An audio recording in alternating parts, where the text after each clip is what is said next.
Alrighty guys, welcome back to another one.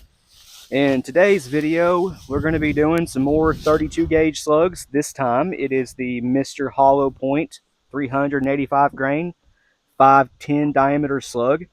I'll put a picture of it up right here. But as you can see now, these are done with a fold crimp, a very nice one. These have 50 grains of my homemade Eastern Red Cedar powder, and then the Mr. Hollow Point slug right on top of the powder, and a fold crimp, nothing else. There's no filler in here, no cushion wad. Essentially how they load muzzleloaders. Essentially how a muzzleloader would be loaded, and yeah, that does make total sense there. So basically a muzzleloader, but in a cartridge. Again, no filler, nothing like that.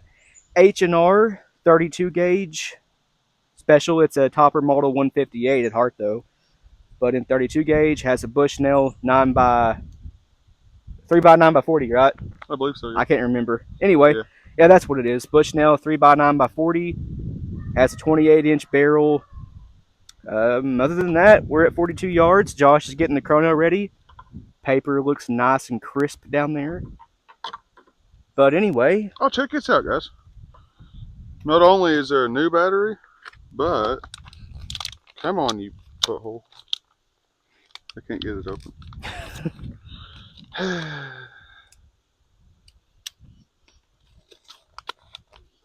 This is what helps to carry enough. They make everything idiot proof, so therefore I can't get into nothing. Spare battery. Yep.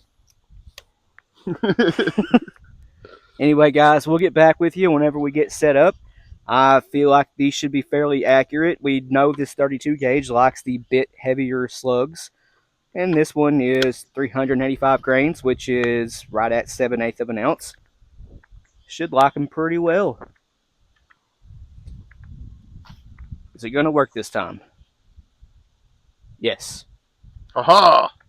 If you notice, we no longer have the screen on there. What blew it off? Mosin the Gaunt, my 30-06. Mosin the Gaunt in 30-06. It was a team effort. It's an M44 and then a 742 Woodsmaster though. Both short barreled and pretty hot rounds coming out of them at that day anyways. Yeah, muzzle blast blew it off. it was pretty funny though. It cracked it down the center with one of them, then the other one. Both pieces just kind of jumped out, done a little dance and fell over. Yeah. It still works though. If these fare pretty well at 42, we might try to group them at 100, or we might try to pop the plate. We don't know yet. But either way, it's 110 yards away out there. Does anybody ever do this with a gun sock? It'll make sense here in a second. But turn it inside out. Give it a little love with your favorite oil or whatever it is. And then stick your hand back in said sock, because I'm an idiot and didn't think this through all the way. Don't look as good on camera as it did when I done it the first time in my brain. Now whenever you slide your gun back in, like for say this little Stevens 28 gauge, there's a nice coat of oil that stays around it. You reckon I'll keep it from rusting? Or am I just dumb wasting product? No, that's like a permanently lubed, oiled, whatever gun sock. That's a good idea. See that 28 right there? It's a kind of a rare gun. Not as rare as a 24 or 32 gauge, but still, it is a full-size, large frame gun. We can compare them. I'll pull it back out. In 28 gauge, it does have a cylinder bore barrel, though. It's you can see how nice it is. Every time I pull it out of the gun, out of the sock, it looks like that. Yeah, so I got a gun sock for it, just because that thing is in really, really good shape. If it comes over here and shows you. Huh? I said, come over here and show it real quick if you can get it in the light anyways. It still has some of the color case hardening left to it. Not a lot, but it is there. You can see it around that pin real well, but it's hard to see. I don't know. Yeah, it's hard to see out here. But it's still got some of the blues and bronze anyways on the hard edges right there. But there's no cracks in the wood anywhere. The gun is still locks up like a new gun. So I figured that one deserves a gun sock. It's a bit of a rare gun. Yeah, I can't replace it for what we got in it, so. Nope. That one belongs to Josh. Yep. Then anyway, let's... Oh, wait. Compare these two side by side real quick. Oh. See, mine's a small frame 28 gauge. and it's very, very thin. Josh's is a full-size gun. Mine's like a 16 gauge. Yeah, I think you can notice the difference in the receivers here. Yep. His is a lot thicker. It's also Yours? taller too. Mine's an H&R. Yeah, that one's a Stevens. It's okay though. It goes with the rest of my Stevens. Yeah. Anyway, guys, let's jump into the video. Recurring. All right, guys, I'm up first. Once again, 50 grains of my homemade powder, Mr. Hollow Point 385 grain, 510 diameter slug, so 51 cal. The bore on this gun is 505, so nice size there. But I'm hoping for at least 1300 FPS out of these. Not really quite sure what to expect, but Oh, it's interesting what the B-can's going to do. yeah. So range clear, good to go. Yes, sir. Alrighty. Shot number one right here. 1130. And it's about 3 inches low, but windage looks pretty good. Hull looks beautiful, a little smelly. Imagine that.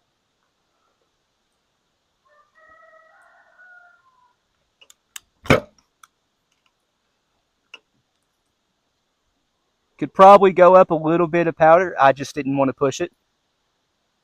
But it is black powder, of course.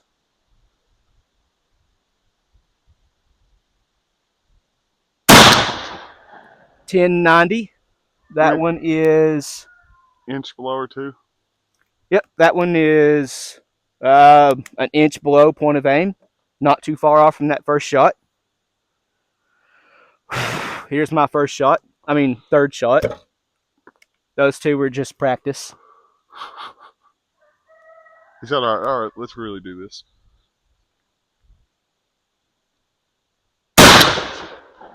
And 1120. And that one is about 6 inches above my first shot. These don't seem to be doing too well. But we'll walk down there and look at that, and then Josh will lay his down. Maybe he can shoot better than I can. Doubt it. All the hulls look good, just smelly.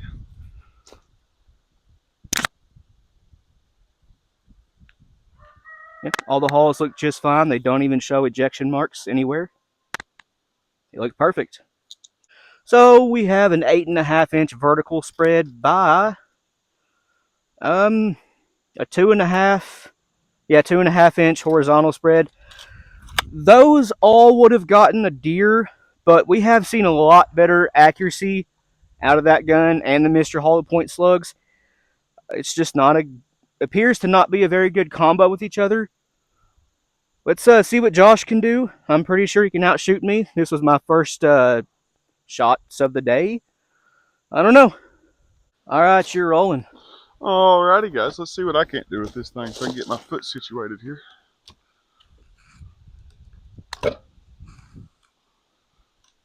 I probably should have used a little bit more powder. Oh, that sled is so smooth now. I forgot about that. The CLP. Yeah, normally we run 70 grains with the lighter bullet. We can get 1700 FPS. Well, this one's quite a bit heavier, almost 400 grains, and it's only 50 grains of powder, so the speed is not great. Are you ready? Yeah, I'm ready. 1118. Ooh, that thing went way left. Yeah. Or way right. 2.5, maybe 3 inches to the right.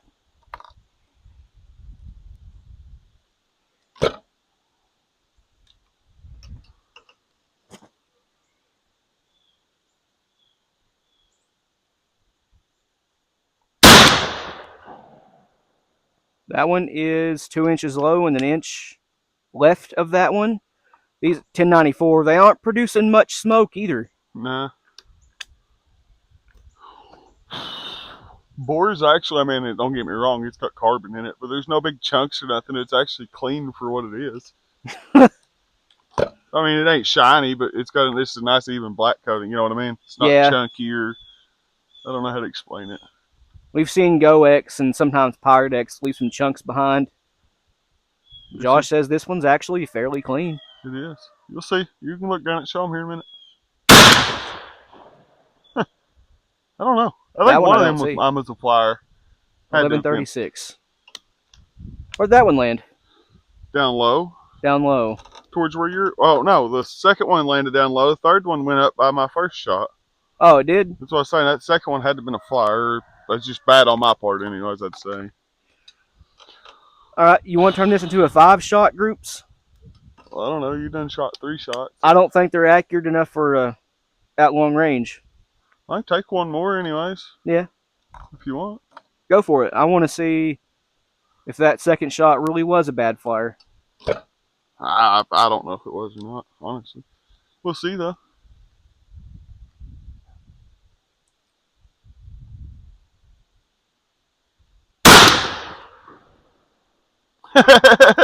Go flipping figure. I mean, go flipping figure. Where'd that land? With the second shot. With the second shot.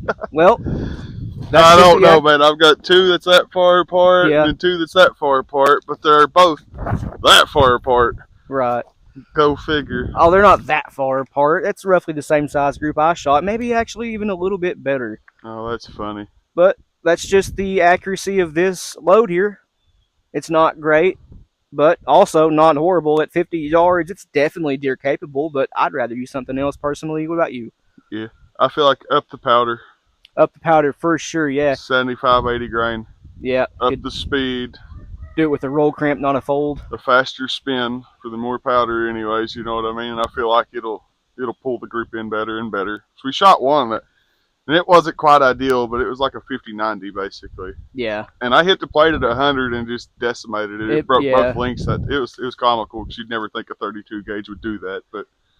Well, I mean, we've had insane accuracy with this gun before, and we've had pretty, well, terrible accuracy. This is right down the middle. It's not, again, terrible. It's also not every hole touching either. Yeah, I wouldn't write home about this one, but I'd take it to the woods, I guess. For close range, it's what I had, you know what I mean? Yeah, yeah. Opponents I had, and by all means, I wouldn't feel like I was under-equipped or anything like that, or I was going to leave a deer maimed and not killed, so. It'd get the job done. Yeah. Let's walk down there and check the group out, and we'll figure out something to do with the rest of these. It is still pretty fun to shoot. It is still black powder. It is still a 32 gauge. I'm sure we can find something to do with it. Oh, I guarantee it. Alrighty, guys. We got my first shot, my second shot, the supposed flyer, a third shot, and then we sitting there talking and figured we'd take a fourth to make sure this wasn't a flyer. And my fourth one landed beside the one that I thought was a flyer, so now I think it's just an accuracy thing. Yeah. But in total, we have a 1, 2, 3, 4, 5, a 6 by 1, 2, 3, 4, a 6 by 4. Which ain't horrible. I mean, I guess if I turn my hand that way with my middle finger extended out, I can cover it with a hand, but I've seen better and I've seen far worse. I've seen some of the patterns we've tried to that thing, like one would hit that corner and the rest of them would hit over there on the tree line somewhere. Yep. So, I mean, it's right down Broadway, like he said. This bullet weight may not agree with the rifling twist. We've seen that in the 12 gauge before. Absolutely seen that. I don't know, guys. Maybe the 32 gauge doesn't like this heavy of a projectile. It really likes anything from 220 to 325. We know that. Yeah. This might be a bit too heavy for it. Too long of a bullet, maybe. I don't know. But there's always a lot more testing to be done. What's that? A number 3 steel. Oh, it's got rust on it. Bet you won't eat it. Oh, look at that. Josh is just as powerful at... No, never mind. No, I am. I've seen steel target loads do that. I have too. I'll go through the cardboard, but I hit X. I hit, look, bullseye. Yeah. An intentional bullseye. I could have hit any one of them bullseyes, but. Right on the line. So, we'll figure out something to do with the rest of these. Yep. Oh, sorry for the out of focus. 1 second. Alright, guys, there's a water bottle out there about 8 yards away, maybe 10. But I'm going to pop it with one of these 32 gauge slugs just to see what happens. You ready? Yeah.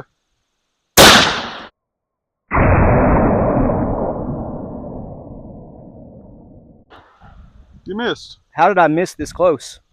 You missed. I'll take one more at it. Surely these aren't that inaccurate.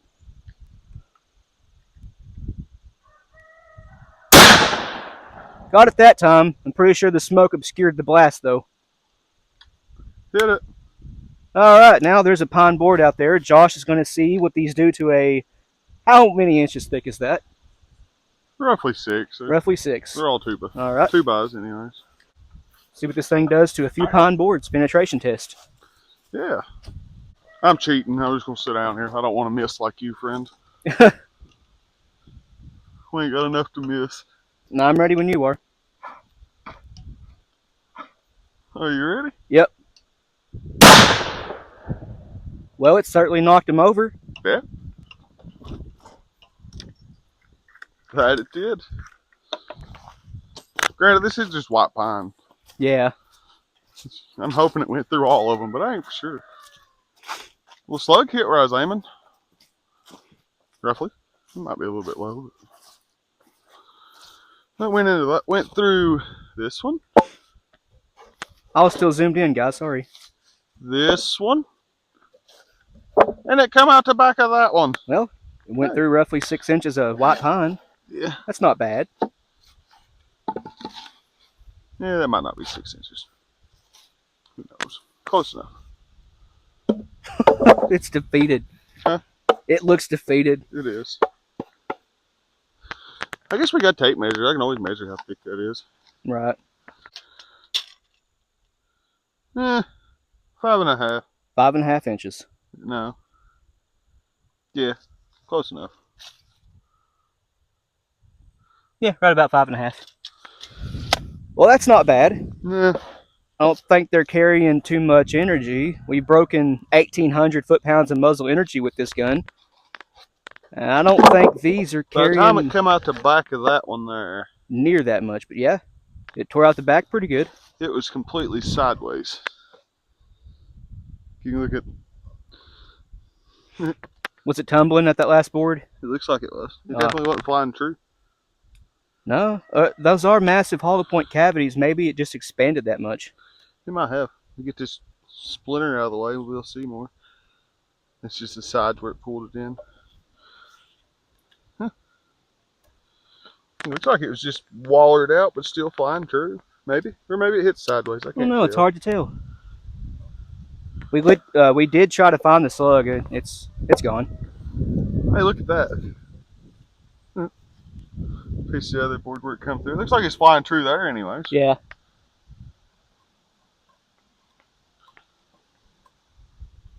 And then the entry. The entry's kind of weird. It makes it look like, oh, I was shooting downhill a little bit. I know what it was. They ain't as good as the carpenter bee's hole, but them things are relentless.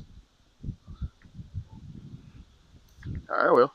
I guess we'll cut them in half, stack them up 6 deep. Anyway, guys, this was fun nonetheless. We didn't have great accuracy, but this gun is kind of picky. Once again, we've seen excellent accuracy. We've seen them hit feet apart and everywhere in between. But anyway, we want to thank you for watching. Check out the stuff in the description if you want to. Instagram, Rumble, merch store, Patreon. Fighting washers with tape measures. That's a good weapon for it. Not really. But yeah, we'll see you in the next one. Cue outro.